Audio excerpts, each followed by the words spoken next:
उत्तर, दक्षिण, पूरब, पश्चिम, क्षेत्र, भाषा, जाति, मत, मजहब, इन सब को एक साथ एक मंच पर ला करके खड़ा कर ले। कोई नाम, तो नाम आया डॉक्टर राजेंद्र प्रसाद जी का।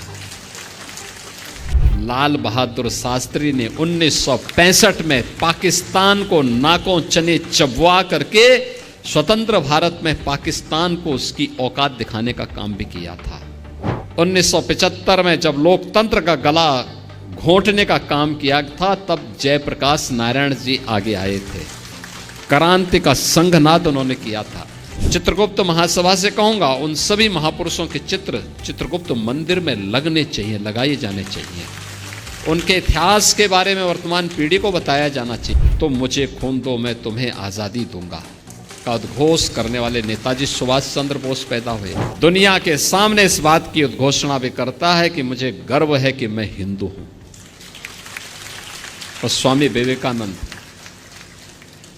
याद करिए, गुलामी के कालखंड के दौरान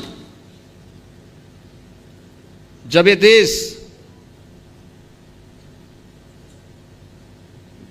भारत और भारतीयता की विस्मृति के दौर से गुजर रहा था, गुलामी की कालखंड से गुजर रहा था, तब शिकागो की धर्म सभा में इसी परंपरा में पैदा हुआ एक सन्यासी दुनिया के सभी धर्मगुरुओं के सामने इस बात का उद्घोष करता है कि मैं भारत की उस परंपरा से आया हूं जिसने सदैव मानवता के कल्याण का मार्ग प्रशस्त किया, और जो दुनिया के सामने इस बात की उद्घोषणा भी करता है कि मुझे गर्व है कि मैं हिंदू हूं।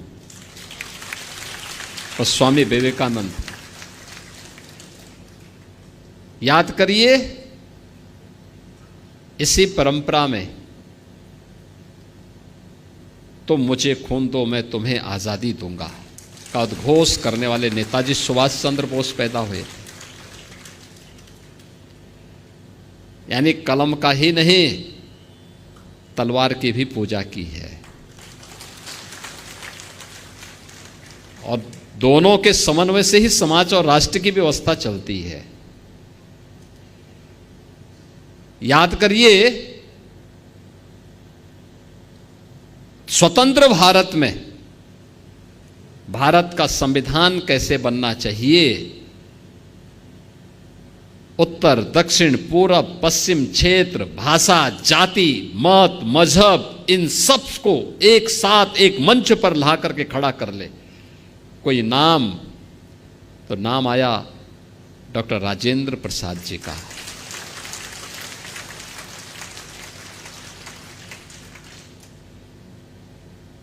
डॉक्टर राजेंद्र प्रसाद जी का। स्वतंत्र भारत में बार बार दुश्मनों के द्वारा किए जा रहे हमलों का जवाब देने के लिए कैसा प्रधानमंत्री चाहिए, तो लाल बहादुर शास्त्री ने 1965 में पाकिस्तान को नाकों चने चबवा करके स्वतंत्र भारत में पाकिस्तान को उसकी औकात दिखाने का काम भी किया था।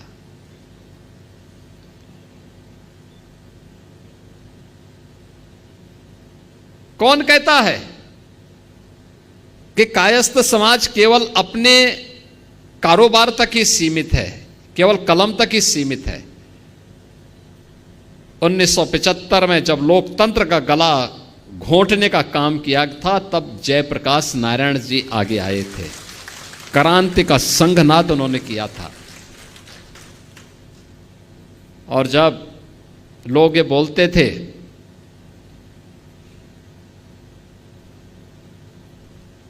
कि अयोध्या में राम मंदिर कभी नहीं बन पाएगा, तो महर्षि महेश योगी जी ने हॉलैंड में राम के नाम पर सिक्का चालू कर दिया था।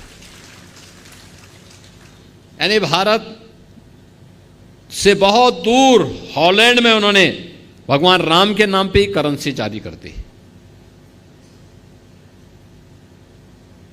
यानी एक ऐसी परंपरा अगर आप हिंदी साहित्य में जाएंगे, उपन्यास की एक विशिष्ट शैली जो भारत की उस समय की ग्रामीण पृष्ठभूमि को प्रस्तुत करता है। मुंशी प्रेमचंद इसी गोरखपुर की धरती पर उन्होंने अपना उपन्यास यहां रचने का काम किया था। कौन से ऐसा क्षेत्र है, एक लंबी फेरस्त है। मैं जब अंदर इंटर कर रहा था तो मैं देख रहा था उन सभी महापुरुषों के चित्र लगे हुए थे, और मैं तो चित्रगुप्त महासभा से कहूंगा उन सभी महापुरुषों के चित्र चित्रगुप्त मंदिर में लगने चाहिए, लगाए जाने चाहिए। उनके इतिहास के बारे में वर्तमान पीढ़ी को बताया जाना चाहिए। याद रखना, अपने महापुरुषों के गौरव से ही वर्तमान पीढ़ी प्रेरणा लेती है और आगे बढ़ने का रास्ता अपना प्रशस्त करती है।